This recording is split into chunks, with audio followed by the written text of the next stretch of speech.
The moment we've all been waiting for is almost upon us, and that, of course, is Thanksgiving Day. So we're coming at you, not anywhere in particular, but in front of our lovely backdrop here.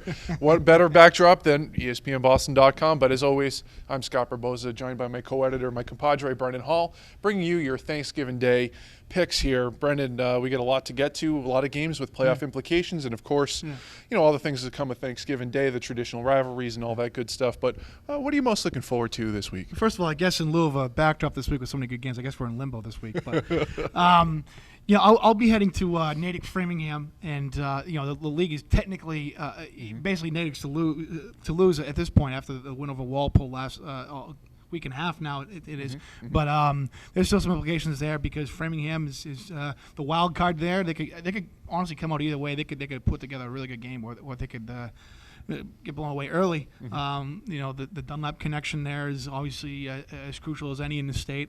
That's going to be a real good matchup. I think the one personally I'm really looking forward to is your game, Xaverian St. John's Prep. Once again, everything's on the line there, the league title, the playoff implications. Xaverian's kind of come on strong in Catholic Conference play after, you know, kind of being left for dead, I guess, midway through the season. So, and then, of course, we have Andover Central Catholic for all the marbles there. I guess now there's into applications that Dave Fazio will wear a Central Catholic gear in the first Basel game, and same with Rick Nault for Andover, depending on, I know that's pretty funny, but everything's on the line there. It could be a high-scoring affair. It could be a defensive affair. But obviously two very familiar rivals, and once again fighting for a playoff spot for seems like a number of years now that's on the line there.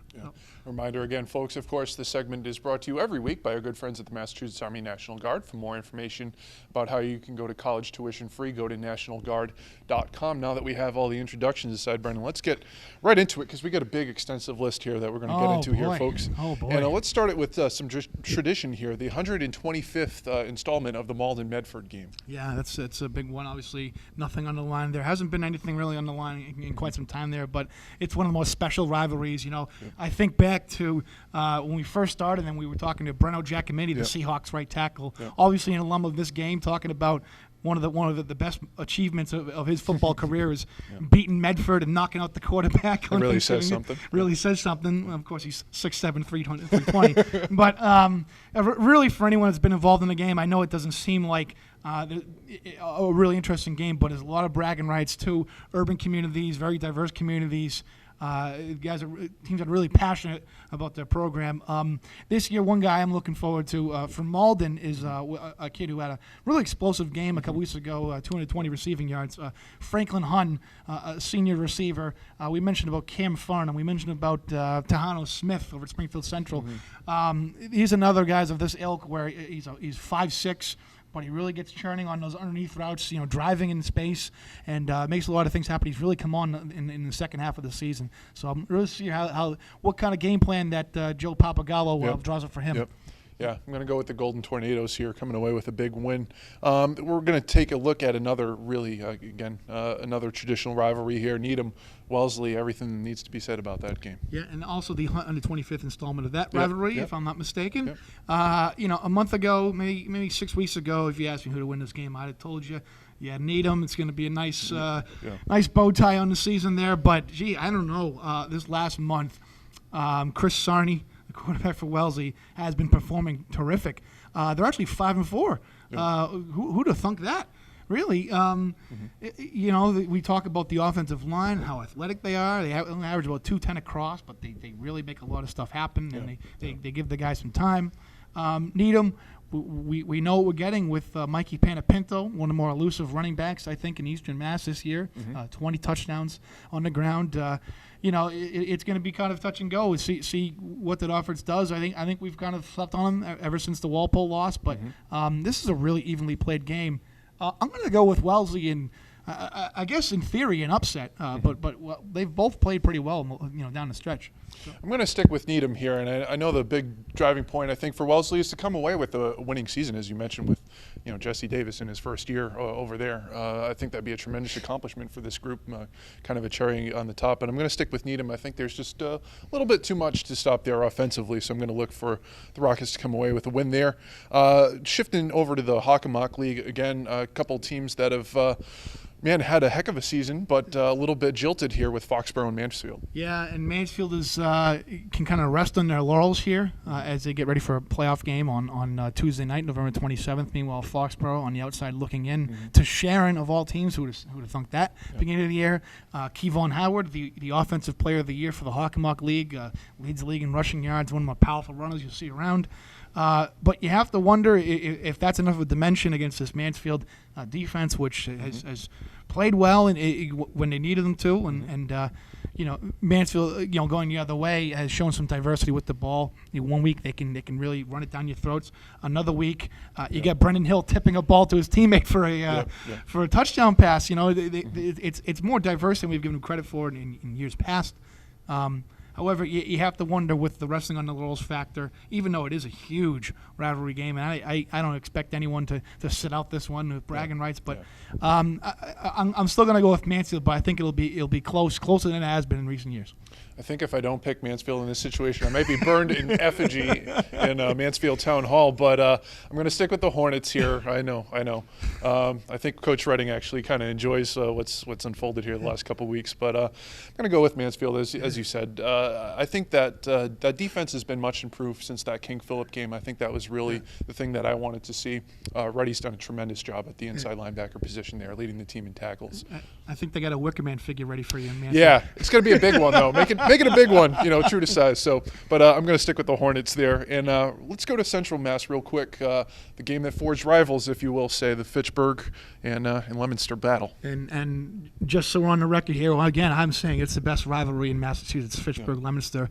Clean, old-fashioned hate. In most years, clean, old-fashioned hate. But in most years, there's something on the line. However, Fitchburg with a new coaching staff, first year, a young guy, and they started off 0-6, kind of played out of contention for the playoffs. All the 4 Division I playoff spots are set up now with St. John's, Leominster, Shrewsbury, and Wachusett.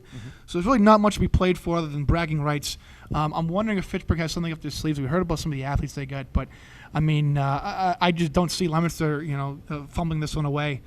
They had 2 epic battles last year, a week apart. On Thanksgiving, and then in overtime, and then in the playoffs as well. But I just don't see that happening this year. I got Leominster winning.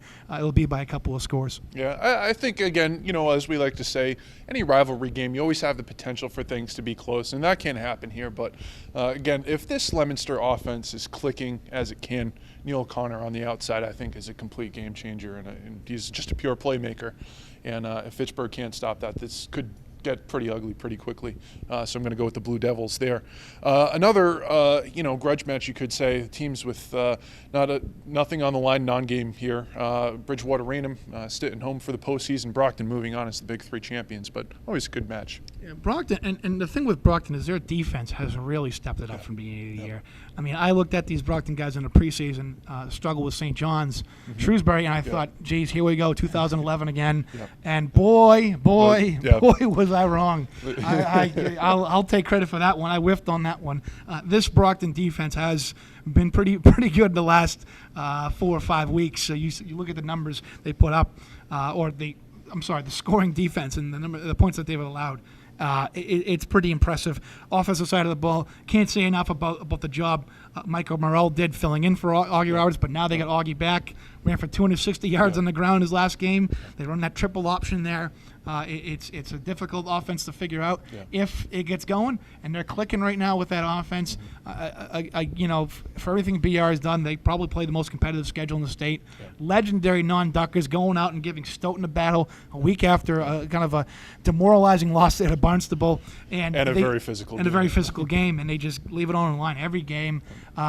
Really, I see Brockton winning this one, but if I'm playing for Bridgewater Raynham, there's no shame in what happened this year.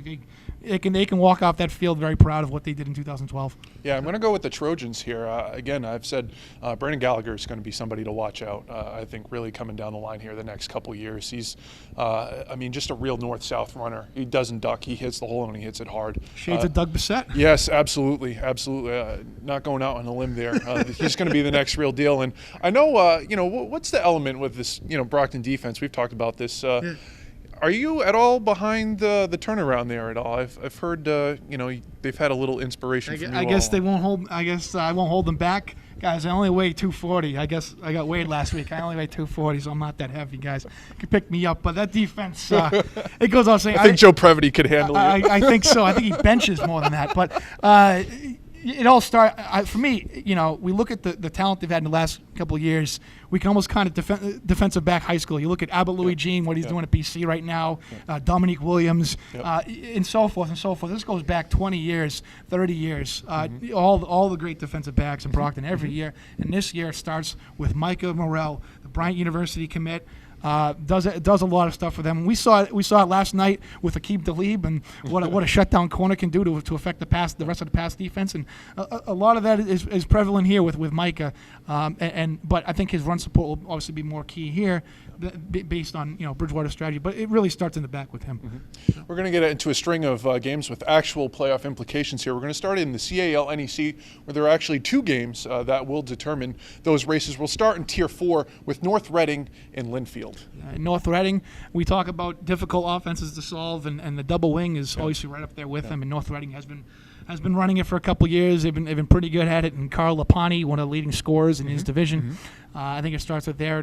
I see North Reading wrapping things up here. No disrespect to Linfield, but that's a powerful running game that they have in North Reading. I'm going with the Hornets. I'm going to go with Linfield, who can actually air the ball out a little bit between Mike Karavastos. I hope I'm getting his name right there. It's one of those tough Greek names there. Yeah. But Kyle McGow, also 12 touchdowns on the year, gives them a little bit of balance. So I'm going to go with the Pioneers in that one and wrap up a playoff spot. We're going to kick it over to Tier 3, where Amesbury and Newburyport are also, again, for all the marbles. Newburyport, and I think going into the season we had projected their quarterback, Connor Wiley, to have a pretty good year for them. But really, it's been about the running back, Tyler Cusack. He's really turned things up for them in the last I know getting some players back from injuries helped them out, but he's been a force in all season long.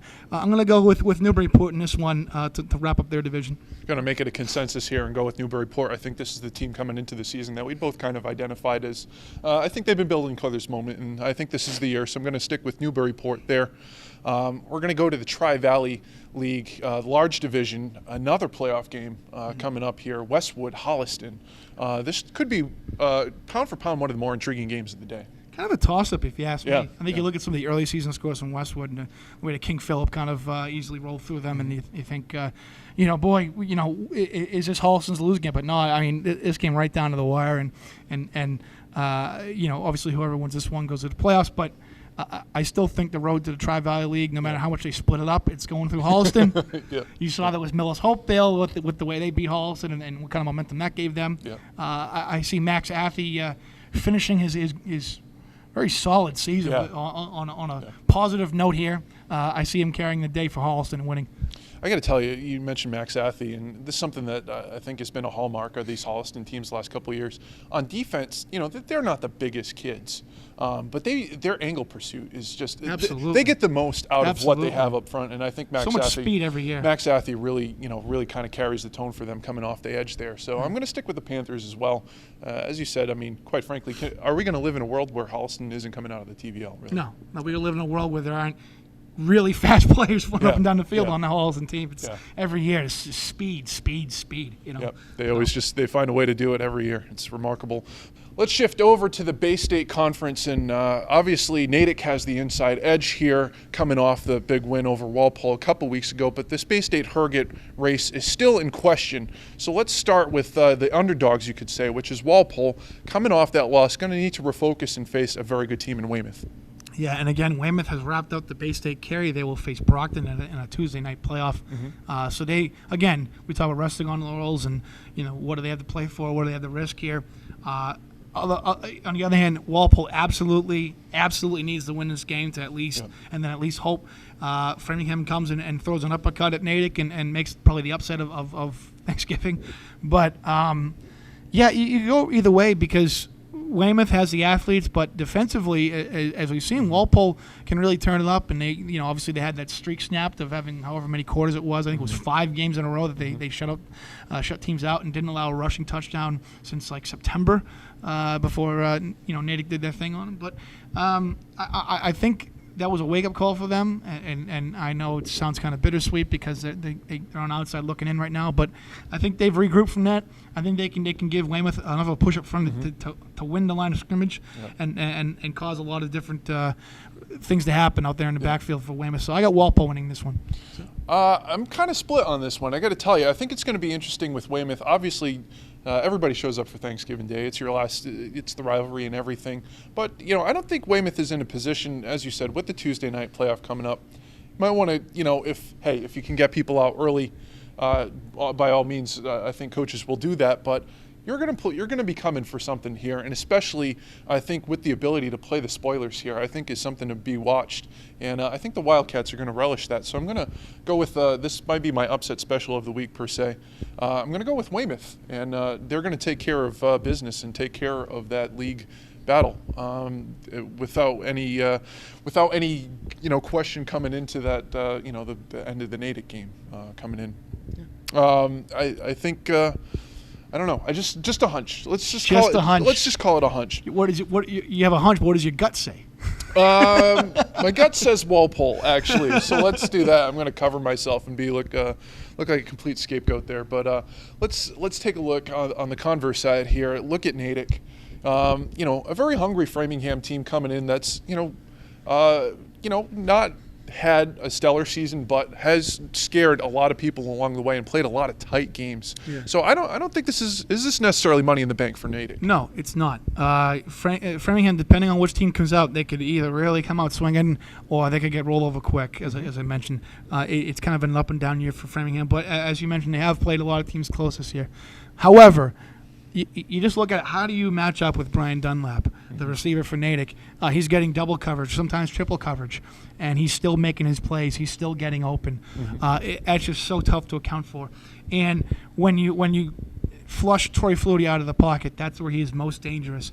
When he's extending the play to the sideline, that's when he's really making things happen and looking like his uncle out there of Heisman Trophy campaigns years ago. However, I just don't see. Framingham always has athletes. We know this. It's that kind of a school. They have a lot of athletes just rolling around. I just don't see how they match up with Natick's receivers in this one.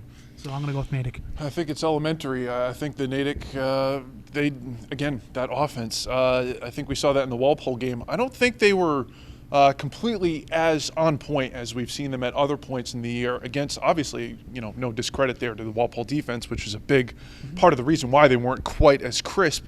But I think they're going to get things back on track here, and I think they take things into their own hands, wrap things up, and they move on to a Tuesday night playoff. So I'm going to go with the Red Hawks.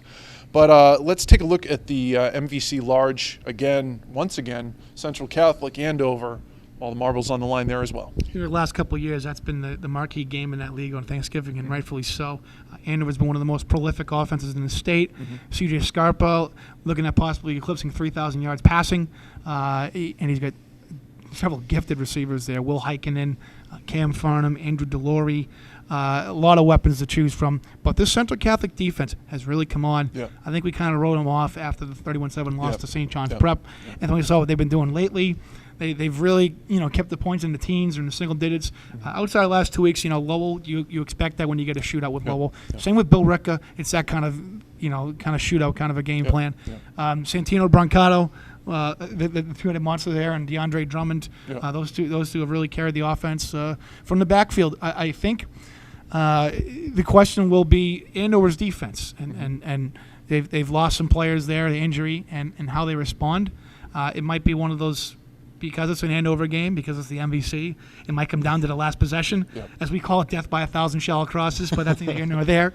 I'm going to go with Central Catholic in this one. I know it's going to upset some of our Andover faithful here, but I think defense in the land of seemingly no defenses, the team with the best defense kind of comes away here, and I think the Raiders have proven to be probably the league's best defense from the get-go. Yeah, you always think of a Chuck Adamopoulos team. You think of absolutely tough nose. Of all the MVC teams, I think they're the one kind of black and blue type of team out there that can really run the ball down your throat and play some good defense. And again, in this situation, Central really is in the driver's seat. If they win here, they don't have to worry about anything. If Andover wins this game, things get a little bit more complicated, obviously. But with Central, I think it's just been, as you said, since the St. John's Prep game, throwing that out the window, I think there's been a more consistent streak with this Raiders team coming in. And that's why I'm going to go with Central here. It's just, I think they really took that game to heart, and they really learned their lessons off of that. And I think they've applied that very well down the stretch here. So I'm going to go with Central. And wrapping up the MVC, so let's finish it off here at the Catholic Conference. Of course, again, St. John's big Prep, one. Xaverian. Again, kind of intriguing to see that Xaverian is in this position. I think, we kind of perhaps left them for dead earlier in the year, built on strong. But again, you can argue St. John's Prep could be the best team in the state. Do they have a hiccup on Thanksgiving Day? I don't know if a hiccup is in order, but I think a really good low-scoring affair could be in order here. Yeah. Xaverian, the key, we know defensively what they're capable of. We got Maurice Hurst, we got Hunter Towdy, Elijah Jolly coming off the edge. A couple of playmakers there. Ray Goby on the interior. Moving the ball has been a question for them this year. And for St. John's Prep, it is not. That running game has been dominant. They've got 2,000-yard rushers there, Alex Moore and Jonathan Thomas, or one, I guess, more on the cusp of getting 1,000 yards here. Again, it's that offensive line. They took so many lumps a year ago, and they're so mature this year, and they move quick, and they're powerful, and they get off the ball, and they really establish those lanes, those guard to tackle, those boxes there. That's going to be tough to stop. I think the edge is going to be key. Setting those C and D gaps. If Xaverian can establish the C and D gaps there, I think you can slow down a lot of what Prep does. Yeah. But do I see them executing? That's a different story. I do think it'll be a really competitive game. I think it'll be a one-score game. It's a rivalry. You got to throw the records out of the book, and we can't even really look at Xaverian at 4-6 really. Because they're one win away from really taking a shocker here. So, but still, all that said, I got to go with Prep. I mean, they've been one of the most dominant teams in the state this year, and they've had arguably the best defense, since losing to Everett. Yeah. So, I got to stick with what's got the bigger momentum right now, and I think Prep has the swing here. I think you hit the nail on the head when you're talking about the matchups there with the defensive ends. Obviously, some long, lanky bodies out there for Xaverian with Jolly, Desrosers coming off the ends there. They can really cause some havoc. But I think the X factor to this entire run for Prep has been that offensive line. They were young last year. They got beat up a little bit. They got chewed up a little bit last year. But talking to that group in the preseason, they were really determined. Knowing that they have that kind of backfield with Thomas and Moore back there, that they needed to step their game up, and they really came together and kind of threw the ashes in the fire last year. They really came together, and I think you talked a couple of years ago when they were running behind Tyler Coppola, that offensive line, talking about kids like Sear coming off the guard, it really all comes down to the guard play there, and that whole line has just stepped up across the board. I think that's really kind of galvanized the Prep run, and of course the defense. Again, the defense, as you mentioned, Xaverian's had struggles at time moving the ball. I think they, kind of hit their stride towards mid-season. But again, I don't think there's any other defensive group in the state this year quite like Prep's defense. I've said that from day one. They come in from all angles. Sean Smirsinski, a kid that we've talked a lot about in recent weeks, and of course that secondary is just really so stout. So I think it's just a little bit too much. Great story for Xaverian. Great job, I think, keeping, by Charlie Stevenson, keeping that group together. But again, I think it's been Prep's to lose from day one, and I think they finish it off on Thanksgiving Day. Absolutely. Brennan, obviously we got plenty to look forward to. We just posted our Mr. Football finalists, last 5 lists there. We'll have, obviously, Tuesday playoffs, Saturday Super Bowls, Mr. Football, All-State, all that good stuff coming up. But, just looking ahead here, let's just, kind of get into it a little bit and just handicap the rest of the action from here. Yeah, I think the game that everyone is really looking forward to at Gillette Stadium is Everett versus Barnstable in a potential Super Bowl matchup there. And I've said before, I don't think that's set in stone yet. As we saw last year. I don't think we should start counting our tickets right now if we're in Hyannis because that's a very good Lincoln Sudbury team they're going to be facing. And we saw it last year. What an amazing one-handed catch there by Harris. Yeah. Barnesville had a chance to win it in the end and couldn't pull through, losing 14-13. So let's keep that in mind too. Let's not write off the Dual County League just yet. I think you look around the state. I think the Division I Central race wide open. Leominster, Fitchburg, Shrewsbury, Wachusett, they've all beat up on each other. Division II, I think Neshoba is the overwhelming favorite, but we got Holy Name, we got Doherty, we got Shepherd Hill. Those are That's going to be a tight race. Teams that can throw a haymaker here and maybe make an upset here. Out west, I think everyone's really looking forward to potentially a Springfield Central versus Longmeadow matchup, a rematch. I was at the game on October 12th when Central surrendered 14 points to start the game and then won it with 4 seconds left on a terrific pass to Hanno Smith in the end zone. I think next couple of days we're gonna, as teams get into mode to prep for those games, you're gonna see a lot of. I think we're gonna see a lot of different strategy we haven't seen. I think you're gonna see teams pulling out new stops, new angles, new plays. I think we're gonna see a lot of fresh stuff. So. And of course, we won't have you in between Thanksgiving Day and the Tuesday playoffs, but we will see you next on Thursday as everybody comes here to Gillette Stadium to be, do their post-game walkthrough, you could say, with the Super Bowls being played here. We'll have you then, and of course, we'll have all of the Eastern Mass playoff games covered next Tuesday. But until we see you next time, I'm Scott Barboza for Brennan Hall. We want to thank our friends again at the Massachusetts Army National Guard. For more information, go to nationalguard.com. But until next time, we'll see you.